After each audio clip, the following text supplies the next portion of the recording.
Welcome to Real Flix Reviews Movie News.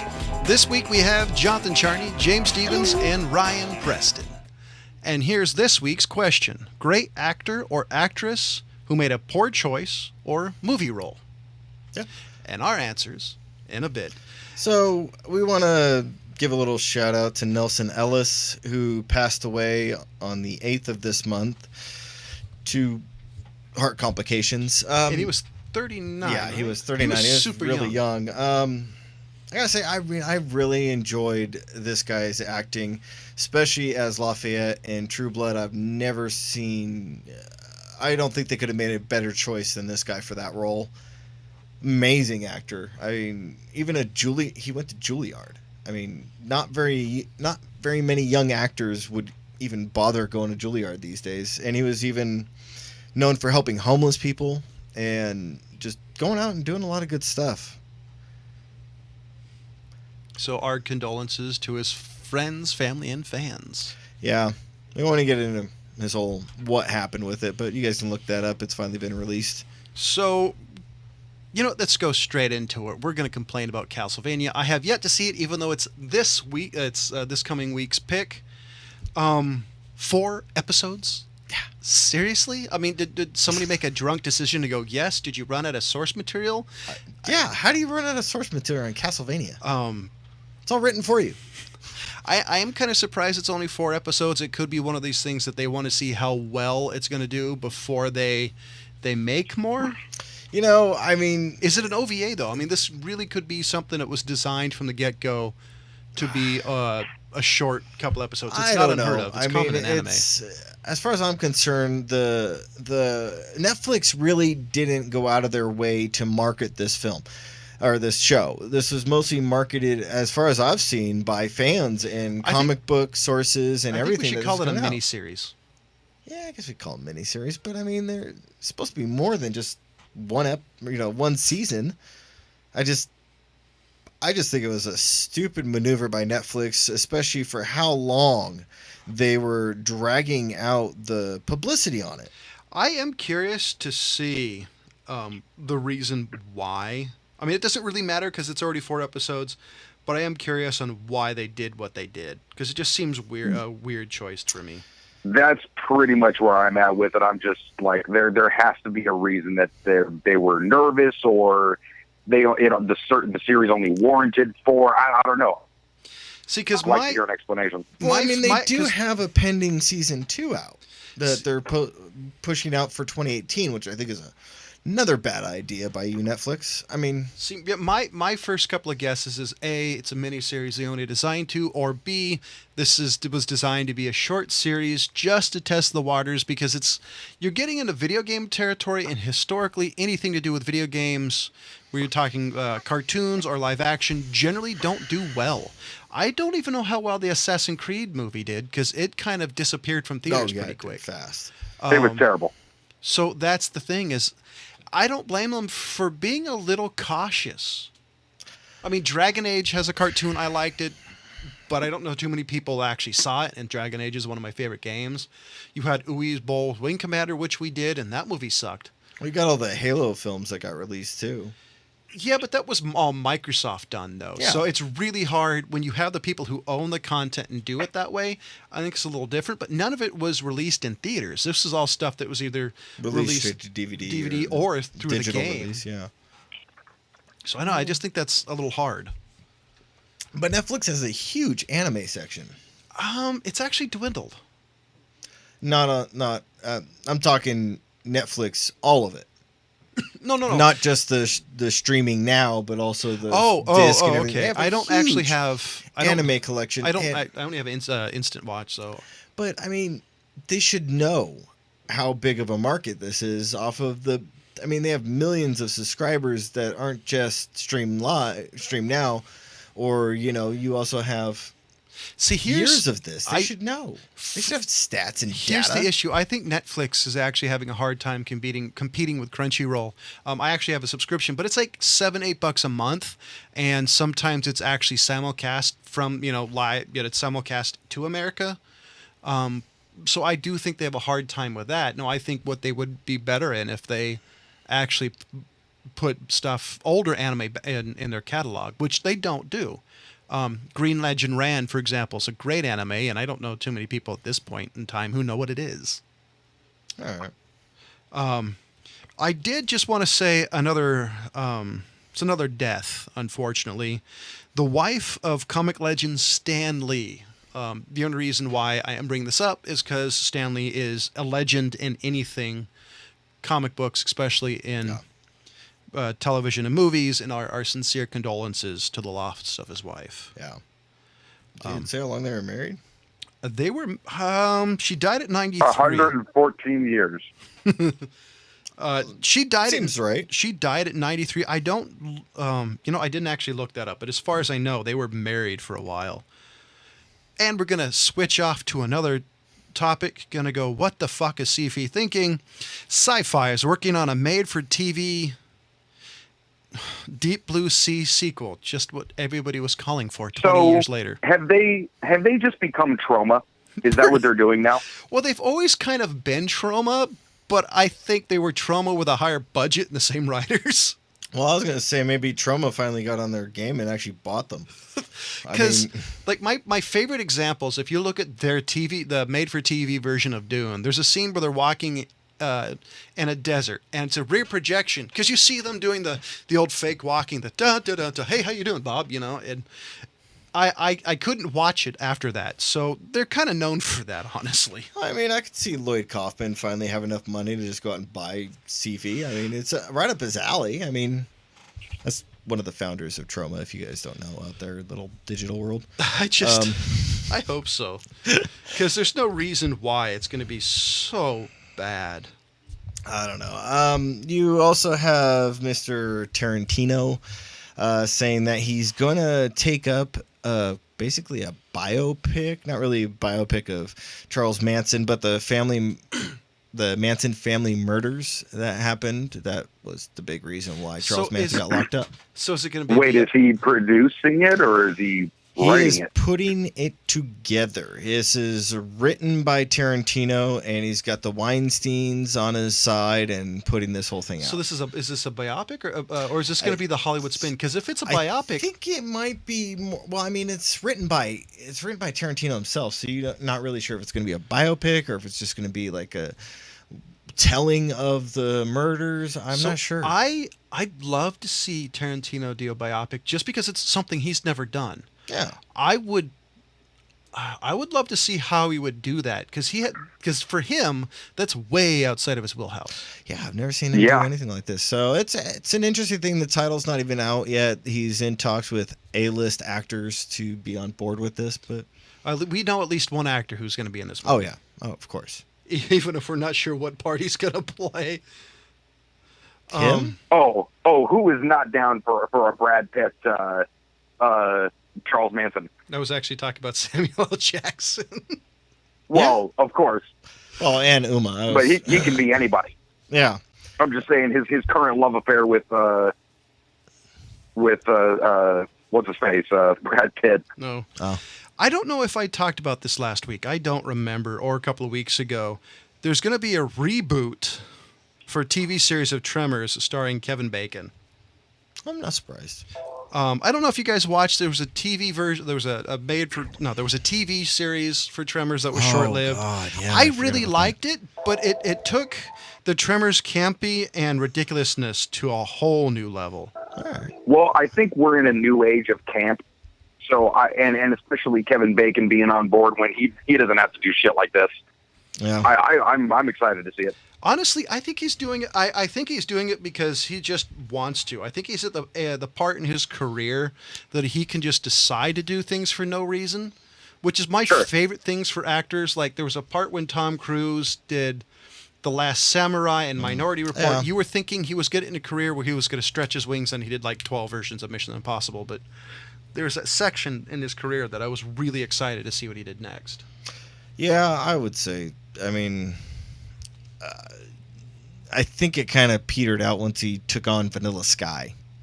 I think that was him saying. He's had so many ebbs and flows for his career, man. He really has. See, I didn't really like Vanilla Sky, but I thought for him that was a risk because that movie was just so Different. Bizarre. Yes. I was trying to be nice, but yes. It was Well, bizarre for the I mean, short that one. bizarre is not inherently bad. You know? This is true.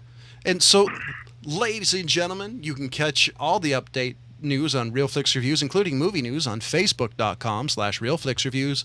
You can also catch us on iTunes, Podbean, Stitcher, and more. And so the question of the week is great actors or actresses who made a poor choice in or role or movie choice. And I'm going to say mine's a little bit of a caveat, but I'd say Jodie Foster in Taxi Driver. Oh. I do think, though, this is one of the reasons she's around, because I think it jumpstarted her career. I think it's a stupid movie, but Jodie Foster historically has been one of my all-time favorite actresses. She was so young, though. I mean, can you really throw that in her career? I mean, I think it was one of the reasons choice, that I think it was one of the reasons that did jumpstart her career. I think people were looking at her going, let's see what she can do. Because, if you get set as a young actor, if you do it right, the transition, you can make a lot of money as an adult. It just doesn't happen very often. No, it really doesn't. I mean, yeah, it really doesn't. All right, Ryan, I'm going to have you go because I know my pick is just going to send you on a tirade. Well, I all of a sudden I'm starting to think we got the same one. Okay. But I'm glad I'm going first. This dude was old and fucking knew better. George Clooney, Batman and Robin. I'll go. I will agree with you on that. I mean, that was a really horrible film, but mine tops yours. And he's publicly said, I think almost every public appearance since then, hey, I'm sorry for Batman and Robin. Yeah, he actually said, I almost killed Batman and Robin. I personally, and I don't have proof of this, I think there were so many zeros attached to that he said, well, I have to. Because there's no excuse for those movies. Are you ready for me to send Ryan on a tirade? All right, this one is actually a recent film. This actually came out 2 years ago, I believe. Let me just double check. Yes, 2 years ago this film came out. There was a lot of media buzz about this one, and then once it came out, you hear crickets. God, you're stretching this. And a fantastic actor, done a lot of good things, and we have to applaud him for being Wolverine for so long. Hugh Jackman decided to go and basically, I guess, be Captain Hook in son of a Pan. Oh, Jesus Christ. And, I mean, smells like Teen Spirit and Blitzkrieg Bop. So, but before Ryan gets into his tirade, I do want to say that this movie was universally panned everywhere. I don't remember reading any reviews of this that were positive besides WTF. Okay. So with that being said, dude, Ryan. Hugh Jackman had just infinite chances to back out of this gracefully. Okay. At the pitch meeting, when they told him, hey, we got this idea, he should have said, hey, listen, I got other shit to do. When he actually got a hold of the script and then it said, here's where the song starts, he'd have been like, okay, yeah, listen, I don't necessarily know about this. But he was in Oklahoma, so he does like singing. Okay, fair enough. Hey, you like musicals? You're thinking, all right, but hey, it's contemporary. What the fuck are you thinking? But whatever, overlooked. When he gets to the wardrobe scene, though, oh god, just, hey, this is what you're going to be wearing. How do you not run for the fucking hills, man? Oh, I don't know how many trucks they backed up to his house to get him to this movie, just packed full of money. But and this was Pan. Right? Oh yes, man, Pan, 2015. Oh, so to add a little bit more, and you know what? Hold on this a second. This is a 5.8 rating on IMDb. I wouldn't be so pissed off if he wasn't such an amazing fucking actor. Oh, I know.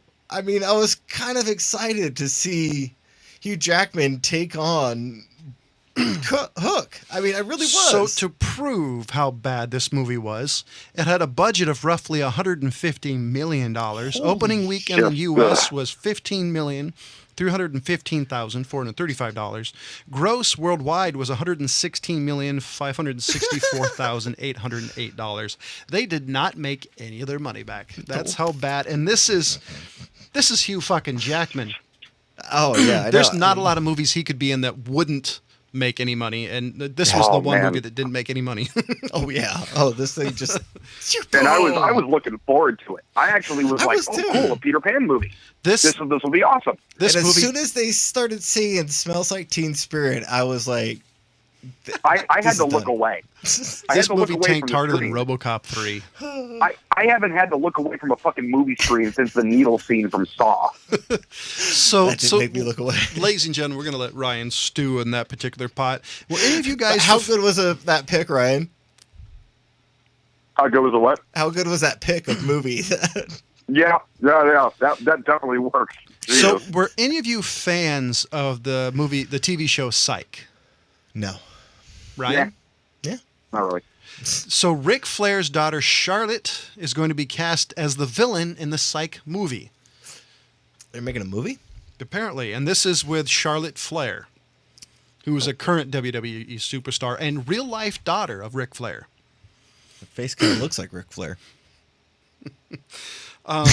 Wow, I was expecting somebody to be excited. Apparently not. No. Yeah, I don't understand. I mean, are the kids clamoring for a Psych movie? I guess. I don't get that. So in real It life, seems like the kind of thing that like the 58-year-old, 60-year-old, I don't mean to age us over here, but old women would watch like, oh, I got to watch my stories. so in Like Matlock. Right. It's like Matlock. Thank you. I didn't mean to offend every old woman out there. I'm sorry. by No, the I way, did. I would rather have a Matlock movie and have them dig up the guy and still be better than any of the Psych movie TV show. I'm sorry. I've personally never watched it. I I never tried. even tried. I know people who like it, but not a lot. I think it might be like one of those things that most people are like, "Oh no, I don't like it." Is it on yet? You know? All I hear is Abe Simpson yelling Matlock right now. That's why I said it. Because that's what was going on in my head. Um, Matlock. God. Jeez. I'm sorry, ladies and gentlemen. I'm looking up. He's looking at something. So there's an anime Assassin's Creed series in the works. I'd be down with that. I mean, So here's my thought, and this is my honest to God personal thought. I haven't liked any of the video games after the second one. The one in the Revolutionary War, the character was so fucking annoying. I didn't actually finish the game because I couldn't stand him. The pirate one, I hated the ship mechanic. I want to see the TV show the movie because I really like the actor. yeah. I just don't know. I think this is one of the video games that's just not conducive to being told in a different medium. I really do think that. Well, I definitely thought they were going to be going a slightly different direction with the game series in general. I liked the game mechanics for Black Sails because that's the only fucking ship game mechanics I've ever played. So I got nothing to compare it to. But the movie was just I can't even believe somebody put that together. Really?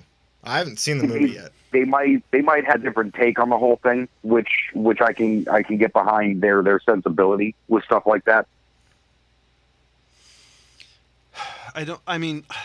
I've heard so many bad things about the live action movie that it's almost going to be painful for me to watch just so I can. Oh, it's awful. Well, see, It's awful. the problem for me is I've read so much about it, and usually that's not a hard thing, but I have so many biases towards the games after the second one, so I'm going to have to force myself to watch it because I really do love. I'll tell you what, watching it made me just really happy they've never made the Splinter Cell movie. Oh God. Wow. That's saying a lot, actually. Yeah. Wow, now I'm depressed. Guardians of the Galaxy Good job, 2 is Ryan. going to be Disney's first 4K Blu-ray release. Don't care. Yeah, I don't really care either. I like Blu-ray. I like 4K. Besides the fact the cheapest 4K player I've found right now is still like $200. I'm not interested in that movie. How about how about re-releasing the Apple Dumpling Gang in 4K? Something, I grew up watching. Mako Jaws of Death. I'm not quite sure if that's going to happen. I'm not sure how many people out there has even seen that film. What film were we talking about again? Mako Jaws of Death. Oh, So I have a yeah, question that's for you. random. Robert Downey Jr. doesn't want to overstay his welcome in the MCU universe. I would say he's the only actor to me that I think he could stay as long as he wants. Because to me, he's Tony Stark. I think you could replace Chris Evans. I think you could replace Scarlett Johansson. Yeah, you could really replace Scarlett Johansson. Um, Do it, please. Come on. Samuel L. Jackson, I actually really like as Nick Fury. But there's not a lot of people in there that I care one way or another about. But Robert Downey Jr., I hope he stays for the long haul. Okay, I can see where he's coming from, right? I mean, people like Sam Jackson, they pop in and out. He can do that for 25 more movies, and it's not a problem. He's Nick Fury till he's dead. Okay, but Tony Stark, that's the character that has to hold all these movies together. So he's literally the one. I'm sure he's first on the call sheet. Between him and Chris Hemsworth, they're there the longest. And he's literally holding these movies. So if the movie sucks, and Downey is the type of dude who's going to want to go out on top. So I can totally respect that. Oh no, so can I. He's like one of the few characters that I actually really like in those movies. Besides Doctor Strange, everybody else is just kind of. I don't care. I really don't care about any of the characters. I like Samuel L. Jackson's character. I care about, and Tony I like just because he's such a neurotic character, and he's played so well. Yeah, It really is what it comes down to me. Like, which good or bad, he's really the only character I like. Yeah, I mean, I think he's done a great job with his acting career the past 10 years. And he's made a fucking fortune off these movies. I mean, he's made a ton. I'd kind of be a bit disappointed if he walked off. So rumor has it. I'd be sad, but I'd respect it. Yeah. Oh yeah, rumor has it that the next Avengers movie is going to be his swan song in the MCU. I don't know. The only thing is I want to know who they're going to pick to replace him, because that's going to be a hard person to pick, because those are really big shoes to fill. I think it'd probably be the best option if they just retired the character. Yeah, well, they'd have to retire it for a while. Yeah, that's tough to do, but I think they should do it so that they're not doing what they did with the Hulk. Well, what if which nobody had done a great job of the Hulk to begin with, but to have a character or a actor who's taken this role so far and so done it so well, I think it would be one of those that they, like Ryan said, they would have to retire it for quite a while before they had somebody else who could take it over. No, I haven't read the comics, but allegedly the comics is a new female Iron Man. What if they just spin it off like Tony Stark's in the background and somebody else is in the control of the suit? Yeah, that would work. I don't know how that would work for Robert if he wants to do it, though. I'd be interested. I don't know. I'm just interested to say it. What do you think, Ryan? Ryan? What do I think about? I'd like a female, like basically. I see. Yeah. No. I'm good with that. I mean, like he passes on the reins to somebody in the show, like. Yeah, because. Hey, I don't do this anymore, but hey, you seem to be whatever. Yeah, like my idea would be he'd be like the mechanic. He'd be the Oracle type character. He'd be in the background doing things, fixing the suits, but he's too beat up for whatever reason or too neurotic to be able to control the suit. Kind of like the guy who handed over the Ant-Man suit. Here's the thing, man. Comic books, especially these characters, I mean, Batman's been around for like 80 years. Yep. So there's always going to be new people that are going to play these people because comic books, they're evergreen. You read episode whatever of Iron Man, and he still looks the same. He still looks the same as episode or issue 1 and issue 10,000. So it doesn't. The character's still the same. So with movies, you're at this disadvantage where every 10 years, no matter how much the character is loved, you got to move on. See, I'm. Here's my thought though. Like after watching every single Batman movie, I don't think I ever remember anybody who I thought played Batman perfectly. When it was Michael Keaton, I thought, oh, Michael Keaton's the only Batman. But even then, he's like, just not great. To me, after reading the Iron Man comic books over the years, that's Robert Downey Jr. I mean, to the T, to me, the way he plays it. Yeah. I mean, so I think I think you guys are right. I think the only way to do it is retire the character for a while, and then have some just zoom across the screen in an action movie type of thing. Yeah. Well, I would have to imagine that when Marvel and the studios were making their, whatever 50-year plan of the next 900 movies they're going to make, I have to imagine that they had a conversation with these people like, hey, how long do you see yourself playing this character? Can we keep throwing money at you to do it? So I'm sure there was kind of an established thing. Well, like, hey, look, I'd probably do a couple more and then move on. Or like he said, he doesn't want to overstay his welcome.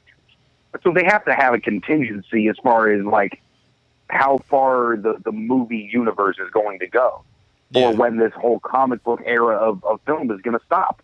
By the way, I have to give mad props for Robert Downey Jr., though. There's not a lot of actors or actresses that are like, have I overstayed it? I mean, I actually think that's pretty badass. He's basically giving up money. Yeah. That's pretty cool. I don't know. He's fine.